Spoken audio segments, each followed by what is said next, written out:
You think you know your history? Do you?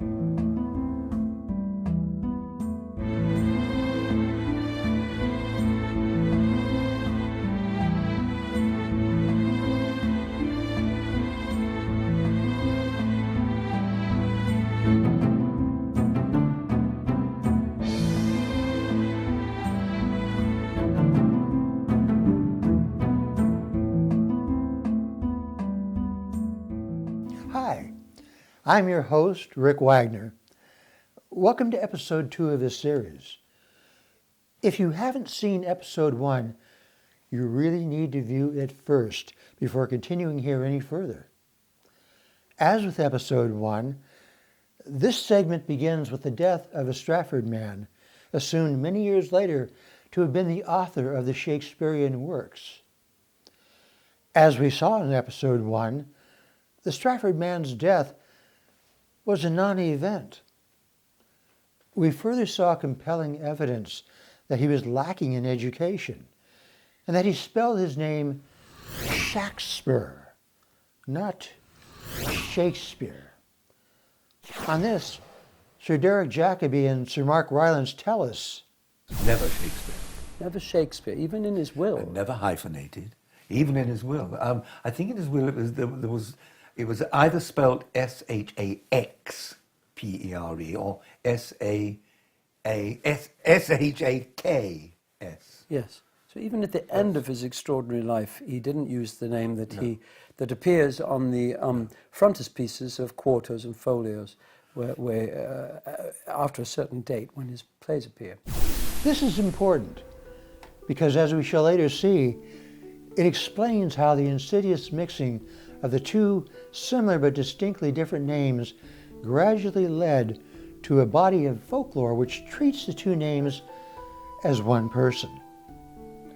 Stratfordians have always argued that two names are simply variations of the spelling of Shakespeare. They point to the fact that the spelling of the words during that era was highly flexible, and in that respect they are correct. Many words were spelled in a variety of ways. Even the name Shakespeare was written several different ways. However, despite the fluidity of spelling, people generally took greater care with the spelling of their own names. Ben Jonson is a perfect example of this.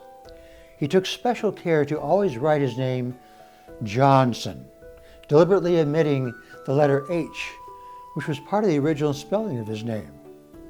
Very rarely did any of the writers and poets of that time write their names with any variation.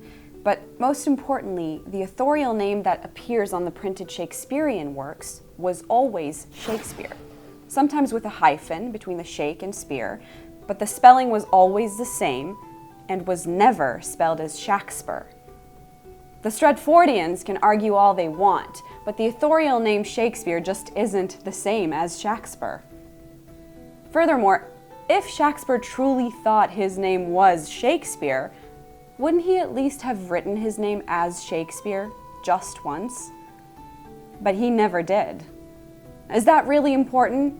Well, yes, it is, as we'll later see. So, fast forward to the 1623 Shakespeare Folio, with its cryptic teasing references to the sweet swan of Avon and thy Stratford monument. Again, the Stratfordians claim emphatically that these two allusions constitute documentary evidence that their Stratford man was the author Shakespeare. Really? This is typical of the Stratford interpretation of what they consider to be conclusive documentary evidence. But, sorry gang, these two references are far too vague and woefully insufficient to qualify as documentary evidence upon which to validate such a claim. Nearly 4 decades after Shakespeare's death, nothing was written about the life of Shakespeare, the author, or of Shakespeare of Stratford as a writer. As to Shakespeare, the some 90 existing documents and records relating to his activities throughout his life make absolutely no mention of his having been a writer or being involved with literature. Even some of the leading Stratfordians connected to the Shakespeare Birthplace Trust allude to William of Stratford not being mentioned as a writer in the documents of the Stratford archives. Watch this. But we're also seeing Shakespeare then finding income that is not the income of playing, not the income of writing, but the income that comes out of the local farming, tithing, and so on. And Shakespeare is seen as a successful businessman. He's not a playwright, he's a businessman with an estate. That's quite revealing. No documentary evidence of Shakespeare of Stratford as a writer simply doesn't bother them. And of course, they slyly refer to him as Shakespeare. Furthermore, Shakespeare's family and friends never made any mention of his having been a writer. It's just not there. So, fast forward to the waning years of the 17th century when a sort of folklore about Shakespeare began to emerge.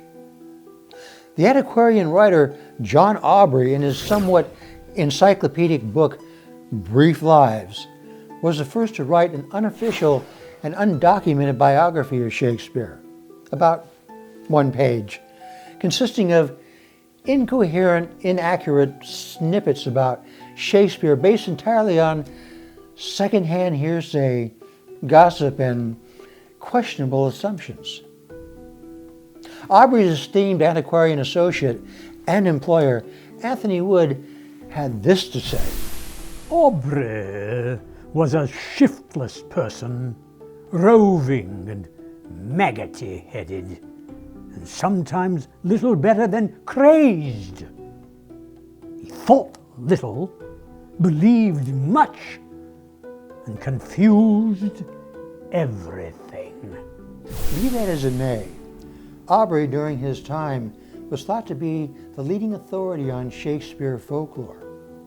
Now, in case you're thinking Aubrey and others like him are getting a bad rap, check out what contemporary Stratfordian author James Shapiro has to say on the matter. Quote, "By the time those in search of Shakespeare finally made the pilgrimage to Stratford in the mid-17th century, led by Thomas Betterton, John Aubrey, and Thomas Fuller, all that remained were second-hand anecdotes. We've learned from these that Shakespeare had apprenticed as a butcher, that he drank heavily, that he poached deer, that he didn't enjoy carousing and wasn't a company keeper, that he died of a fever after a bout of drinking with Ben Jonson and Michael Drayton, and that he died a Catholic. As a point of clarification, I think it would be more accurate if Shapiro had used the words, 'we've been told,' rather than 'we've learned,' simply because none of the secondhand anecdotes he alludes to are reliable or verifiable.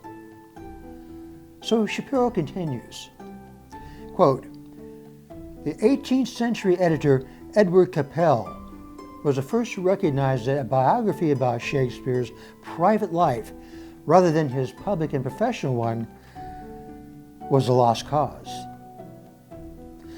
Shapiro then refers us to Capel's words. "Those who alone had it in their power to record what Shakespeare was like had failed to do so. Further efforts to unravel the mystery of Shakespeare were pointless.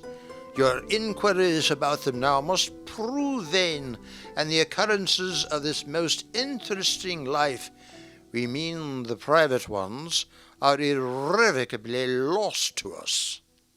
Notice that both Capel and Shapiro expressed disappointment and bewilderment over the absence of a documentary record of the life of Shakespeare the author, whom they both assume was Shakespeare of Stratford.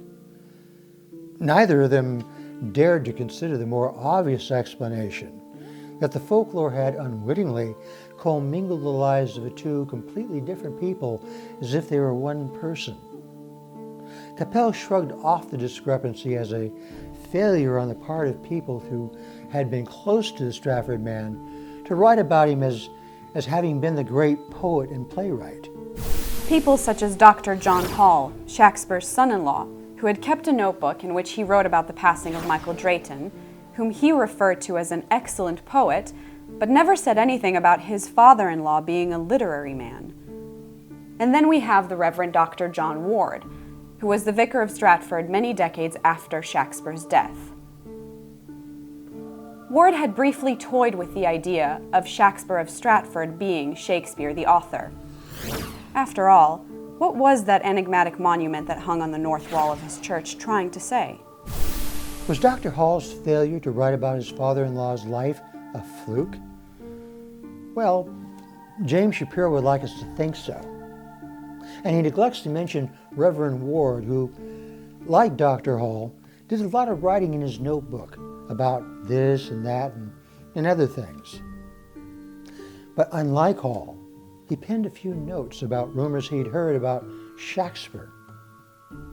Ward's notebook records that Shakespeare's granddaughter was still living in Stratford and that he should acquaint himself with the Shakespearean plays in order to best talk with her about the details of the life of her grandfather, whom he assumed was a great dramatist and poet.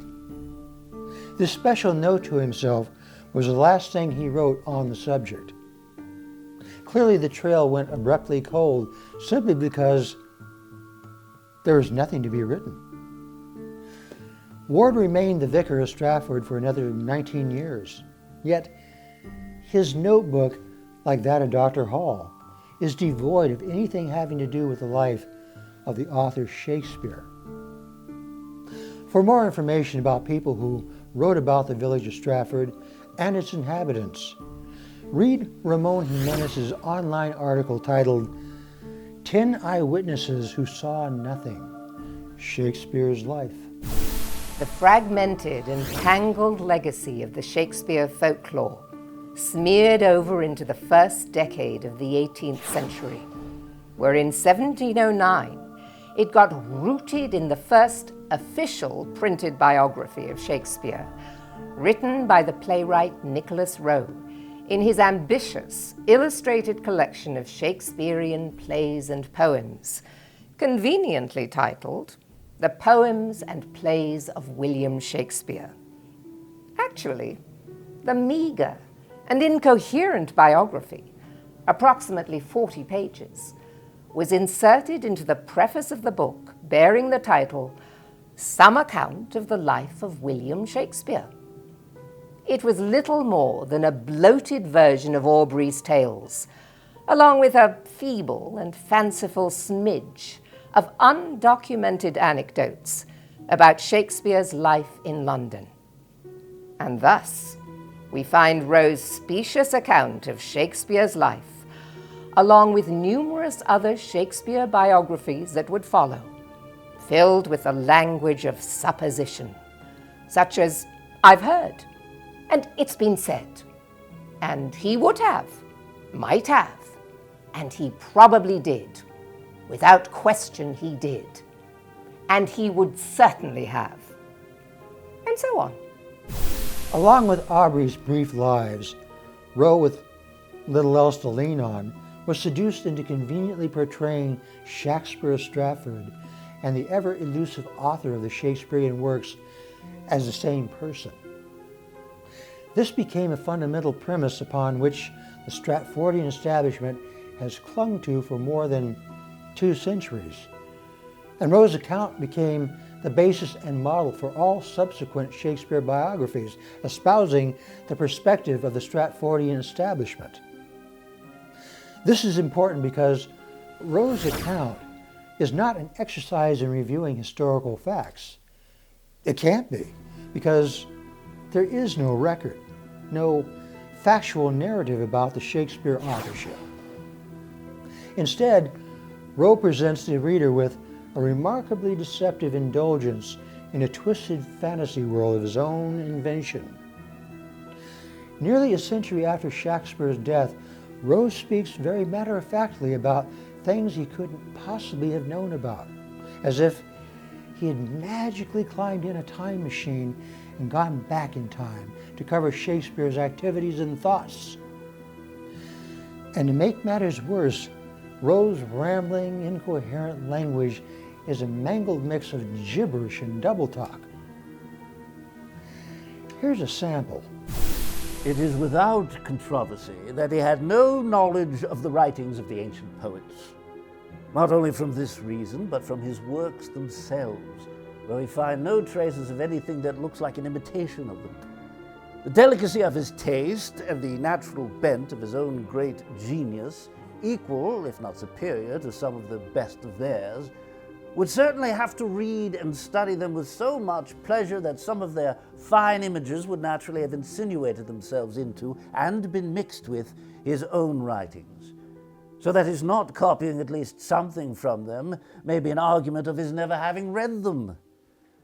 Whether his ignorance of the ancients were a disadvantage to him or no may admit of a dispute, for though the knowledge of them might have made him more correct, yet it is not improbable but that the regularity and deference for them, which would have attended that correctness, might have restrained some of that fire, impetuosity, and even beautiful extravagance which we admire in Shakespeare.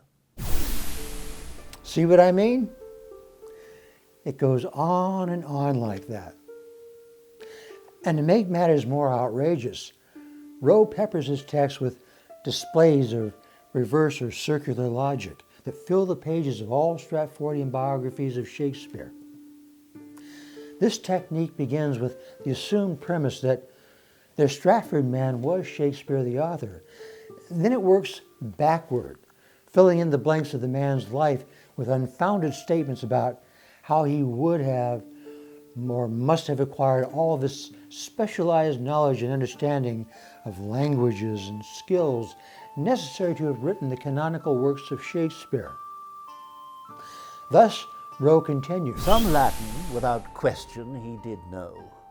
And one may see up and down in his plays how far his reading that way went. Whatever Latin he had, 'tis certain he understood French, as may be observed from many words and sentences scattered up and down his plays in that language. You see how that works?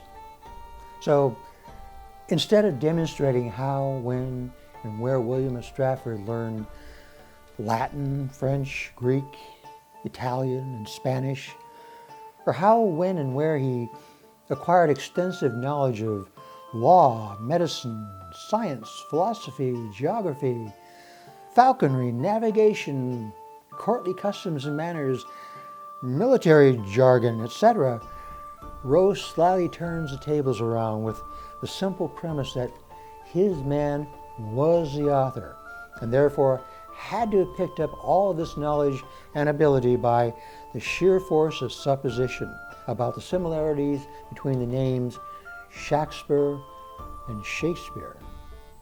Actually, there's a legal academic term for this, backward reasoning.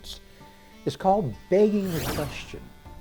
Begging the question is a form of logical fallacy in which a claim is assumed to be true without evidence other than the claim itself.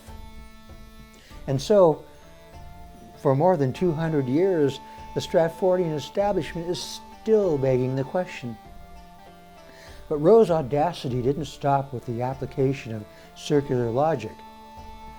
Despite the fact that no records or historical evidence exist to establish that Shakespeare of Stratford ever met or personally had dealings with Queen Elizabeth or the Earls of Essex and Southampton, Rowe had no difficulty conjuring up scenarios in which he claims he did. We'll deal more with Rowe's assertions later in this episode. By the mid-18th century, Rowe's account of the life of William Shakespeare was coming to be regarded as gospel. An easy feat, considering that at that time there was no sufficient data or research having to do with the Shakespeare authorship by which to judge it. So, as the Shakespeare myth grew exponentially, so did its acceptance by a naive and unsuspecting public as real history, even though it was anything but history. According to A. Merriam-Webster's dictionary, history is defined as knowledge acquired by investigation.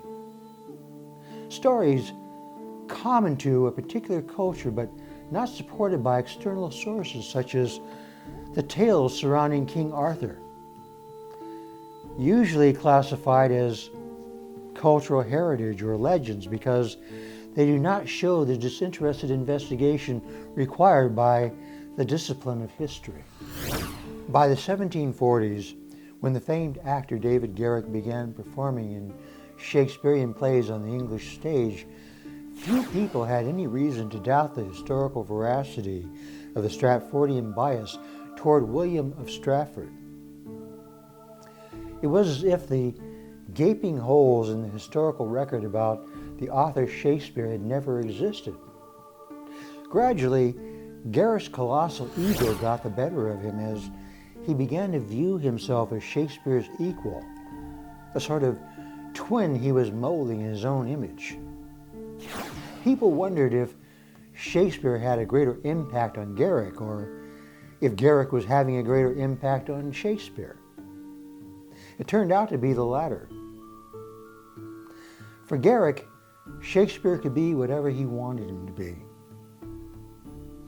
The historical Shakespeare faded into the woodwork as Garrick promoted his idol to a new level, that of divinity. At last, Shakespeare was worthy of sharing the stage with Garrick as a new religious cult was about to be born. In the first episode of this series, I covered the history of Garrick's pilgrimage to Stratford upon Avon in the late 1760s. His jubilees there had the effect of transforming Stratford into the seat of Shakespearean authority and commerce. The Encyclopedia of British Literature reported, Garrick's jubilee initiated the Shakespeare identity, the marketing and commodification of Shakespeare and everything associated with his name, and the production of Shakespeare-themed paraphernalia has grown monumentally ever since. In other words, Garrick saw to it that Stratford basically owned the rights to Shakespeare, and in an odd sort of way, it still does. But Garrick didn't stop there. Upon the conclusion of his first jubilee, he boldly proclaimed Shakespeare to be the god of our idolatry. It was a catchy idea that spread like wildfire. Stratford's Shakespeare enterprise had in fact morphed into a religious cult, so much so that in 1792, the artist George Romney produced a cult-like painting titled The Infant Shakespeare, Attended by Nature and the Passions, clearly imitating nativity scenes of the Christ child, surrounded by the Magi and shepherds. This led the Atlantic magazine to comment, "The infant Shakespeare was a reflection of the fledgling cult that over the next century materialized into what George Bernard Shaw would disdainfully dub bardolatry." Additionally, Garrick was raised to the status of a god when, 3 years after his death, artist George Carter painted the apotheosis of Garrick. And the neat thing about being a god is that you exist in and preside over a realm that transcends mere mortals. You have dominion over a belief system that is impervious to such things as facts and documentary evidence, which leads us to a fundamental problem that began to emerge during the latter part of the 18th century. This faith-driven version of the Shakespeare authorship, accompanied by a doctrine of infallibility, was being accepted with open arms into the corridors and classrooms of learning institutions. But there were some academics who began to ask probing questions. Astute scholars such as George Stephens and Edmund Malone weren't buying into Nicholas Rowe's intangible and highly ambiguous account of Shakespeare's life. Malone, who had been trained as a lawyer, all but rejected Rowe's biography of Shakespeare outright on the grounds that he was non-factual. And although Stephens didn't share Malone's combative style, he did say, I must confess my readiness to combat every unfounded supposition respecting the particular occurrence of Shakespeare's life. Malone was a stickler for facts and documentary evidence. His dedication to getting to the bottom of things surpassed the lazy bumbling of many of his contemporaries. He labored tirelessly, scouring archives and record vaults, and after years of searching, he uncovered only one new document, an undelivered letter from Shakespeare's neighbor, Richard Quiney, requesting a loan of £30. But there were no documents connecting William of Stratford to anything of a literary nature. Other, less critical people were also puzzled by the utter lack of records attesting to the Stratford man's fabulous career as a playwright and poet. certainly there had to be a hidden cache containing manuscripts, letters, notes, books, and stage memorabilia that had once belonged to their idol, or as George Stephens put it, a rich assemblage of Shakespeare papers would start forth from some ancient repository to solve all our doubts. But alas, where was this ancient repository? And then, one day, in 1794, a young man by the name of William Henry Ireland went into the home of an acquaintance who invited him to rummage through piles and piles of old dusty papers destined to be thrown into the fireplace if no one wanted them. One page immediately caught his eye. It was a mortgage deed with what appeared to be the signature of William Shakespeare affixed to it. An excited William H. Ireland scrambled to his father's antiquities shop and presented Samuel Ireland with the document. After much scrutiny, Samuel and some other prominent antiquities experts unanimously concluded that they were indeed gazing at a genuine signature and seal of William Shakespeare. They reasoned that there had to be more documents where the first came from, so they sent young William Henry scurrying back to the treasure house to find more. Over a period of a few months, Ireland brought back a virtual avalanche of documents and artifacts, which included a letter to Shakespeare from Queen Elizabeth thanking him for his pretty verses, a page cataloging hundreds of books owned by Shakespeare, an original manuscript for King Lear, a letter to Shakespeare from Henry Wriothesley, the Earl of Southampton, autobiographical notes, theater receipts, numerous books laden with the bard's signature and annotations. All in all, it was an immense trove. Ireland had hit the Shakespearean lottery. What's more, the documents fulfilled all of the wildest fantasies long held by Shakespeare's worshippers, confirming that he had been everything they had imagined him to be. The citizens of England were ecstatic. Even the Prince of Wales, who would later become King George IV, summoned Samuel Ireland to personally show him the precious papers.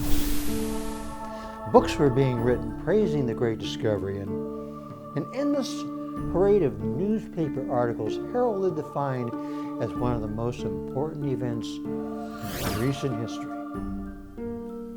But alas, poor Stratfordians, the whole thing turned out to be a fraudulent sham. William Henry Ireland had masterfully forged every single document and artifact. The treasure house and its mysterious owner never existed. And he openly confessed to his crime. He had exploited the fanatical blind faith of the Stratfordian believers who only had themselves to blame, for they were largely just as responsible for the transgression as Ireland was. Had it not been for their arrogant self-righteousness and doctrine of the infallibility of their faith, Ireland might never have created the forgeries in the first place.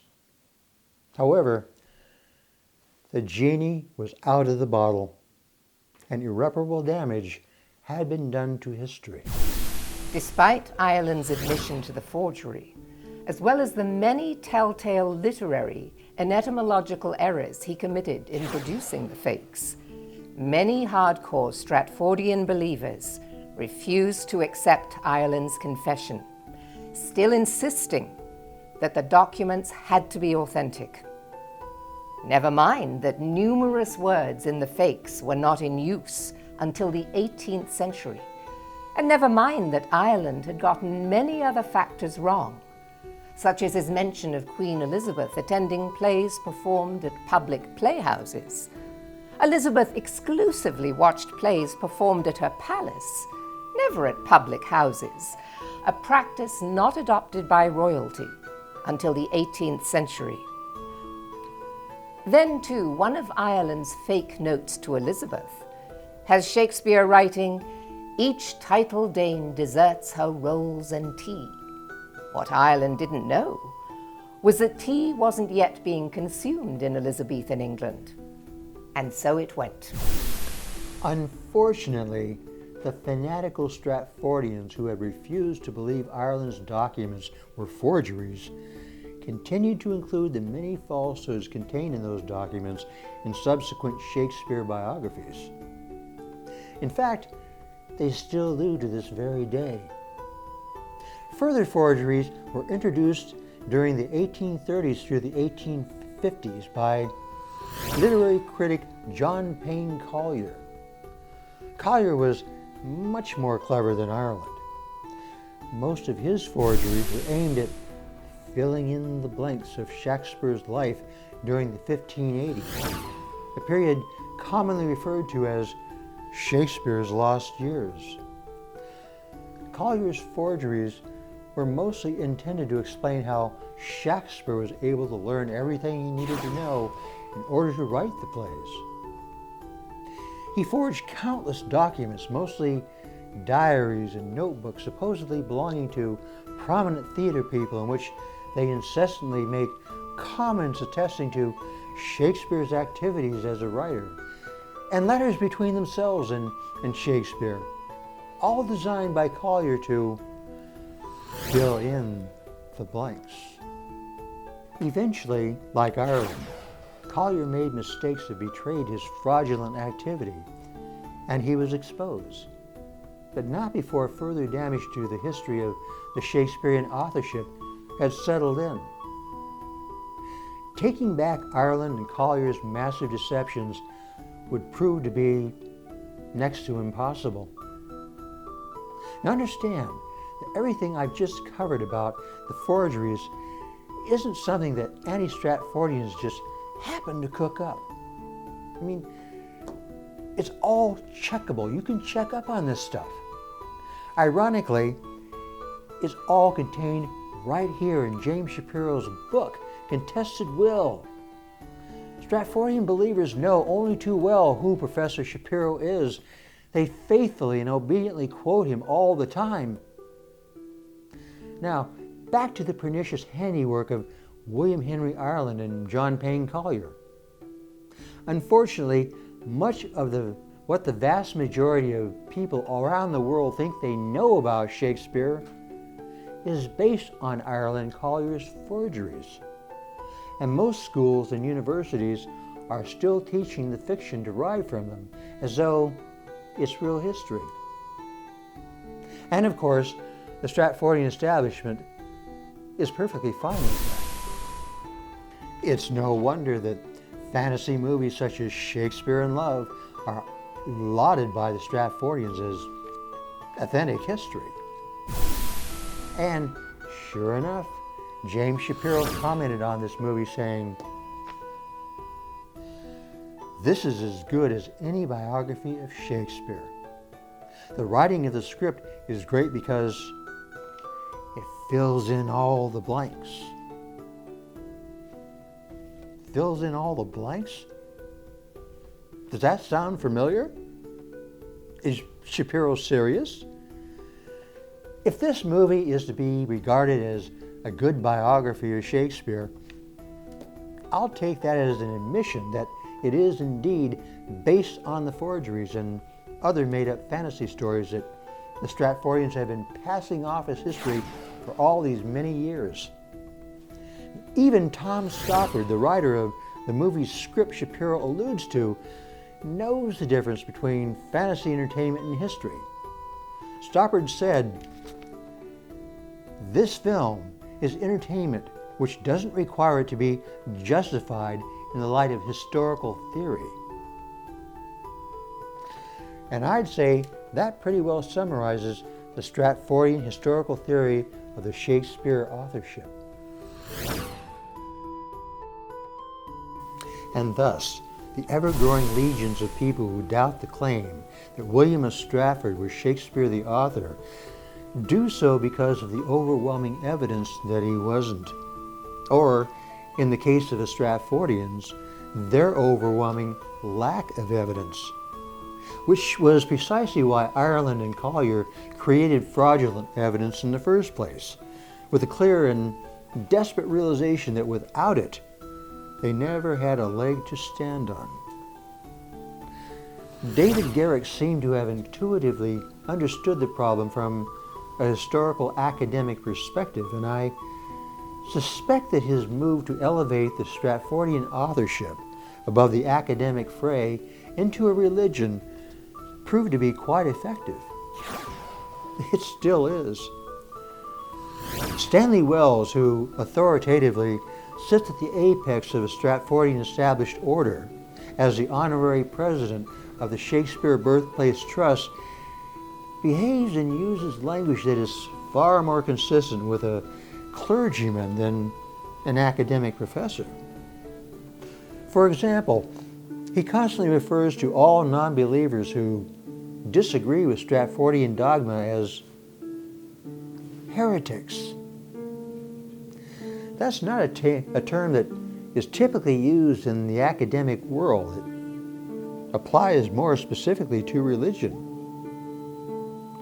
In a 2013 interview with Kirk McElhern, Wells made a peculiar statement when discussing Shakespearean heretics. He said, quote, "What is it in their psychology that makes them question received truth?" Received truth? As any clergyman or theologian knows, received truth is sacred knowledge imparted to humans by God. Or, as the dictionary definition goes, received truth is a concept used by some scholars of religion to describe a belief system which has been given on the basis of a claim of divine authority. It's like Moses receiving the Ten Commandments. But Wells' religious jargon doesn't stop there. In this clip, Wells uses the same kind of language. It's encouraging children to question the received historical evidence about William Shakespeare of Stratford-upon-Avon. It seems Wells makes no distinction between received truth and received historical evidence. As far as he's concerned, they both apply when non-believers commit the sin of questioning the divine authority of Stratfordian dogma. And that's no exaggeration. Watch. Here he goes again. It's immoral to question history and to take the credit away from William Shakespeare of Stratford-upon-Avon. It's immoral to question received Stratfordian dogma. That's tantamount to saying it's evil to question their received dogma. Think about it. Wells is allowed to teach this stuff at universities. When he teaches that it's immoral to question his teachings based on received truth, He's clearly not lecturing or engaging his students in a scholarly, academic manner. He's preaching at them as an authoritative high priest, teaching what he judges to be immoral thinking or questioning has no place in any academic classroom. In crossing that line, he's gone from being Professor Wells to being Pope Stanley of Stratford. So when I say the Stratfordian position on the Shakespeare authorship is really a religious cult, I mean, it really is. And it's being presided over by, for lack of better terms, a pope-like figurehead. And much like a religious sect, the Stratfordians lash out at anyone who would dare to question their received authority. A good case in point is the anticipated nasty response to episode 1 of this series by a handful of sanctimonious Stratfordian acolytes in a vain attempt to defend their turf and their faith. In some cases, they parrot the worn-out arguments of various Stratfordian writers, such as Stanley Wells, Paul Edmondson, Carol Rutter, David Kathman, James Shapiro, and others. They argue that anti-Stratfordians don't understand the norms of the Elizabethan era and don't understand Shakespeare and his times. In the case of the sheer lack of eulogies and letters of tribute to Shakespeare at the time of his death from dignitaries and other writers, they say that it wasn't the norm to automatically heap eulogies and praise on a figure such as Shakespeare, thereby justifying the absurd 7-year gap before any semblance of a eulogy appeared in the first Shakespeare folio. But there were no such lengthy gaps in memorializing other writers of that time, such as a far lesser known poet like Francis Beaumont, who was immediately enshrined at Westminster Abbey upon his passing, just 1 month prior to Shakespeare's death. In response to the fact that there is no record or hard evidence of Shakespeare having received an education, some Stratfordians argue that being a genius, he didn't really need a formal education. All he had to do was hang out at pubs and learn all the intricate details contained in the Shakespeare canon by simply conversing with other pub customers. Or the Stratfordians would have us believe that he would probably have been educated at the Stratford Grammar School, but conveniently enough, the record of his attendance at that school somehow got lost. The somehow got lost defense shows up again and again whenever Stratfordians are at a loss to explain the complete lack of records crucial to back up their claims about their idol. With regard to Shakespeare's will failing to mention anything of a literary nature, particularly no mention of books, the Stratfordians just laugh it off, either with the argument that he didn't need books, or that he would have had an immense library full of books that would have been cataloged in an inventory that would have accompanied his will. But, of course, like the school records, the inventory somehow got lost. Oh, we know the will did have an inventory. A Latin inscription on the bottom right corner of the will's 3rd page says so. Elizabethan law required all wills listing anything worth £5 or more to record a valuation of all such items in part or as a whole. On this, Bonner Miller Cutting, a scholar who has read more than 3,000 Elizabethan Jacobean wills, joined us. Hello, Bonner. Hello, Rick. Glad to be here. Bonner, during the Elizabethan Jacobean era, what was the function of a will, and what was the function of an inventory? A will maker made a will to bequeath his property, his real estate, and most especially the personal property that was most precious to him. An inventory was an entirely different thing. Inventories were made by people outside of the deceased person's family who acted as appraisers. They put final monetary values on what the deceased person's property was worth. That's interesting. In a televised interview, James Shapiro had this to say. How come Shakespeare didn't leave or list his books in his will? Yeah, everyone says there's no library, so how could he have read Plutarch? He had no library. Nobody listed their books in the will. What do you say to that? Well, that is patently false. Scholarly people who own books bequeath them in the main body of their wills. Some examples are Sir Thomas Smith, Sir Anthony Cook, John Florio. Florio was one of the greatest writers of the era, and he left over 340 books in his will, including books in English, Italian, French, and Spanish. People who used books in their professions, such as doctors and lawyers and clergy, bequeathed their books, and they did it in the main body of their will. That's very enlightening. Thank you, Bonner. Thank you, Rick. Glad I could help.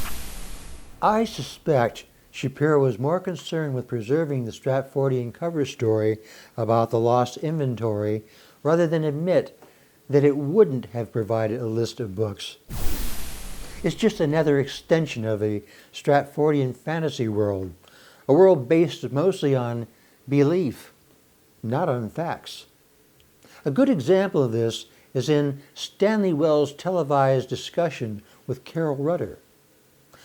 Wells states, there are one or two books with Shakespeare's signatures on them, which are disputed but not impossible to believe. Disputed but not impossible to believe. The only books that fit that description, i.e. disputed, are the many books in which William Henry Ireland forged Shakespeare's signature. So, Wells is really giving us false information based on Ireland's forgeries, and then justifying it with the typical Stratfordian defense of believing it to be so. There, take that, you non-believing heretics. Another argument the Stratfordians like to use is the widely accepted defense. They say things like Darwin's theory of evolution and Einstein's theory of relativity were only theories until they became widely accepted. Then, after becoming widely accepted, they became science fact. And that the same reasoning applies to the Stratfordian view of Shakespeare. Only in this case, both the analogy and the conclusion are false. Evolution and relativity became science fact only after scientific experiments proved them to be so, not wide acceptance. Furthermore, the majority of people on the planet still do not believe in evolution. And for a long time in human history, it was widely accepted that the Earth was flat. Now, that's a fair analogy to the Stratfordian premise of something being true because it's widely accepted. And finally, when Stratfordians run out of excuses and illogical defenses, they resort to the only thing left, which is to hurl insults at non-believers, as well as charges that everything we say is an unfounded lie. But insults aren't arguments. They're really an indication that the insulter simply doesn't have anything factual or of substance to argue with, which leads to the ultimate Stratfordian argument against non-believers. They use criminal defense jargon, insisting that their Stratford man is innocent until proven guilty, and that doubters must prove he wasn't the author Shakespeare. Otherwise, he's to be considered the author by default. But that's not how the academic process works. Once again, they're making use of reverse or circular logic. The process doesn't begin by presenting a theoretical hypothesis and then saying, okay, prove me wrong. The burden of proof isn't on the doubters. It's squarely on the shoulders of the Stratfordians, who have put forth the premise that their candidate was the author. That's right. Until the Stratfordians can provide conclusive proof that their man was the author, he's just as much a candidate as any other that has been put forth. And considering the evidence, or lack thereof, their candidate appears to be the least qualified to be the author. And that's been the fundamental problem with the authorship dispute all along. When the Shakespeare Authorship Coalition was formed, it issued a challenge to the Shakespeare Birthplace Trust to prove their premise. On this, Sir Derek Jacobi and Sir Mark Rylance inform us. There was a challenge, yes, to the Birthplace Trust, to have a sort of mock trial. And I contributed financially to it. People raised £40,000. £40,000 to have this trial whereby though the doubters would put their case and the Birthplace Trust would put their case, and if they won, if it was judged that their evidence outweighed our evidence, etc., then they would receive £40,000. And this was for because their charity. and this was because they had claimed that it was beyond doubt. So all we said was, right, if you claim that it's beyond doubt, then come to a courtroom and prove that it's beyond reasonable doubt. Yes. Yes. And if you prove that, we'll give you £40,000 to your charity. Yes. Now, as a registered charity, you would think they would jump at that. Yeah. Almost think it would be illegal for them to turn it down. Obliged to do that, but they turned it down. They wouldn't take the challenge. Not only is the Stratfordian version of the Shakespeare authorship not credible, its legacy of massive forgery has rendered it historically untrustworthy.